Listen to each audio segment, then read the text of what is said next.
ആ മോളെ, മോൾക്ക് ഇപ്പൊ എത്ര വയസ്സായി? നല്ല പ്രായമുണ്ട് ആന്റി, നല്ല പ്രായമുണ്ട്. മോൾക്ക് എന്താ ജോലി? നല്ല ജോലി ചെയ്യണ ആന്റി, നല്ല ജോലിയാ. ഞാൻ എന്താ ചോദിച്ചത്? ആന്റി എന്താ ഉദ്ദേശിച്ചത് എനിക്ക് മനസ്സിലായി. ആന്റിയുടെ മോനെ കല്യാണം കഴിക്കാൻ ഞാൻ ഉദ്ദേശിക്കണില്ല. ആന്റിയുടെ അനിയത്തിയുടെ കുഞ്ഞമ്മയുടെ അളിയന്റെ മോന്റെ കുഞ്ഞിനെ കല്യാണം കഴിക്കാനും ഞാൻ ഉദ്ദേശിക്കണില്ല. എനിക്ക് കല്യാണത്തിനോടേ താല്പര്യമില്ല.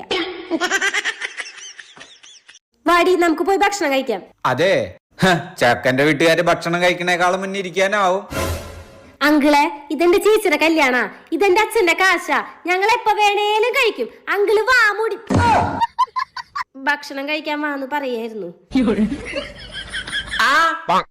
പെണ്ണിന്റെ ജ്യൂസ് ഞാൻ കൊണ്ടുവരാം. അതെ, ചെക്കനും കുറച്ച് ജ്യൂസ് എടുത്തോ. ഹലോ, പെണ്ണിന്റെ രീതി എന്ന് വിചാരിച്ചിട്ട് എല്ലാ ജോലിയും ഞാൻ എടുക്കണമെന്നാണോ? ഒന്ന് പാവം പോലെ ഇരുന്നാ പിന്നെ എല്ലാം കൂടെ എന്റെ തലയിലോട്ടാ.